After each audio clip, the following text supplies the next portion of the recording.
Hello, I'm Rachel from Strategic Solutions Chartered Financial Planners. Welcome to our video designed to help raise your awareness around cybercrime. In this video, we will give you some tips that could help you to keep yourself and your loved ones safe online. Cybercrime is unfortunately something that is becoming more common in our day-to-day lives. It is important that we understand how to identify the potential crimes and how to avoid these crimes. Cybercrime is a criminal activity that either targets or uses a computer network, or a network device. Most, but not all cybercrime is committed by cybercriminals or hackers who want to make money. Cybercrime comes in many forms, one of which you may have heard of is phishing. Phishing is by far one of the most common ways that people fall victim to cybercriminals. So, what is phishing? Phishing is when criminals send you an email or text message to attempt to trick you into doing the wrong thing, such as clicking on a malicious link or giving over to them your private and sensitive information, such as your financial or banking details. Cybercriminals send huge quantities of these types of messages every day in the hope that someone will open them. Some contain links and attachments which appear harmless, but once clicked on or opened, can cause malware such as viruses and ransomware to be activated on your device. So, how can you spot a phishing email? There can be telling signs to look out for in order to identify a phishing attempt. These could include: is the email addressed to you by your correct name, or is it generalised to someone? For example, dear customer or dear friend or colleague. This could be a sign that the sender doesn't actually know who you are. Look at the sender's name and email address. Does it look legitimate, or is it trying to mimic someone you know, or is it pretending to be from an official organisation such as your bank? You can use your mouse to move the cursor over the top of the sender details, and that should reveal the real email address that the sender has used. Does this appear to be correct? If you don't have a mouse and you are reading the email on your mobile phone or tablet, you can still check this. For example, on an iPhone you can press next to who it's from and another page will appear that reveals the real email address. Does this email address look correct? Often the criminals will try and design an email that looks official with logos and graphics. Is the quality and design what you would expect from the organisation or people it is trying to convince you it is from? Does the request contain a threat stating that if you don't act urgently there could be consequences? Such statements as, you must click here immediately, or send your details within 24 hours, are designed to make you panic. Be mindful that your bank or other official sources should never ask you to provide private or sensitive information in an email or text message. If you need to check with your bank or official organisation, then call them directly on a phone number sourced independently from the potential suspicious email or text. As an example, you can do this by using the number on the back of your official bank card. This way you know the telephone number is the real one. Don't call them from the number provided in the suspicious email. Remember that a link may look legitimate, but again you can often check what the true destination is behind the link by hovering over the link without clicking on it. If you're not sure, then check with a friend or family member. Take your time, don't be rushed or panicked. Don't be deceived by disingenuous offers. Think, if something sounds too good to be true, then it probably is. So, what if you've already clicked on a link or attachment or given private and sensitive information? What should you do next? Stay calm and don't panic. There are some practical steps you can take.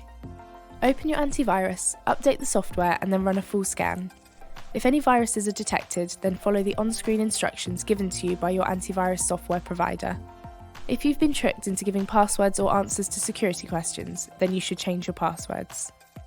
If you have provided your banking or financial details after clicking on a link, then advise your bank immediately. They can then advise you on any further next steps. Report to Action Fraud. This can be done online by visiting www.actionfraud.police.uk or by giving them a call. Reporting is quick and easy. The online tool will guide you through simple questions to identify what has happened, and their advisors are available 24 hours a day to give you help and advice if you need it. If you've received an email that you're not sure about and suspect that it is suspicious, then you can forward it to the National Cybersecurity Centre's Suspicious Email Reporting Service. This will help them to track and stop cybercriminals. You can do this by forwarding it to reports@phishing.gov.uk. You should then delete the email. You can also send suspicious text messages to Ofcom by forwarding the text to 7726, which spells spam on your keypad. You may get an automated response thanking you for the report and giving you further instructions if needed. You will not be charged for sending texts to 7726. Ofcom looks at suspicious texts and makes attempts to stop the criminals behind them. I'd now like to run you through some additional security tips you can use to help protect yourselves and bolster your cybersecurity. Passwords are the first line of defence for online security, and as such, you need to make sure they are up to the task. They should be long. Most security professionals recommend 12 to 15 characters. Complex, a mix of upper and lowercase letters, numbers and punctuation. Unique, if a password is stolen then you only lose control of that one account. Not easily guessed. No pets' names, no years of birth. Use two-factor authentication where you can. This acts as a safety net for your accounts. It requires you to provide a second piece of information alongside your password before you can access your account. Such examples are a card reader for online banking that gives you an additional code which is required to log in. Others that exist are where you receive a text message with a secure code to your defined mobile phone number. Two-factor authentication makes it harder for a criminal to get access to your accounts, even if they have managed to get your password. Antivirus software should be installed on your computers and devices. That way, if you click on something or browse a malicious site by mistake, then you still may be protected. The most important thing with antivirus software is that it is kept up to date to help protect you against the latest threats. So, make time to check and update this where required. Ensure you back up your devices and data.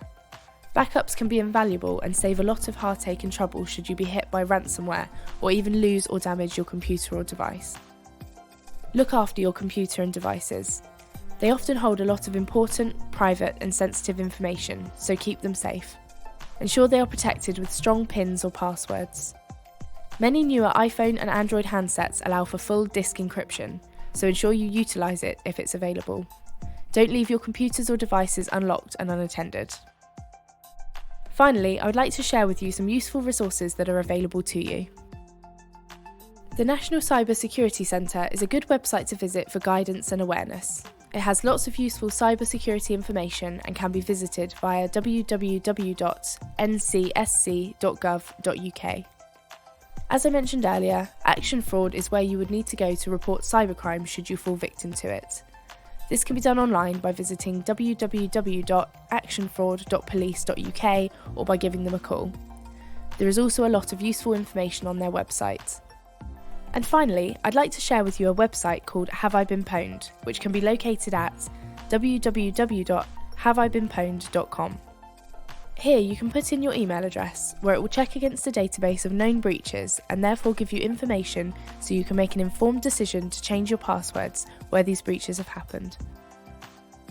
At Strategic Solutions, we take cybercrime very seriously. Too often do we hear about people being scammed online. We will always ensure to verify any email requests from our clients by following the email up with a phone call. This way we can ensure that any requests are legitimate. You should also remain vigilant with any communication from your advisor. Does the email look out of context to your usual email? Are you being asked to send money somewhere that you weren't expecting? If you're ever unsure, then please do pick up the phone and speak to your advisor, who can confirm if the request was legitimate. Thank you for taking the time to watch this video. We hope you found it useful in raising your cybercrime awareness and that it helps in keeping you and your family cyber safe in the future.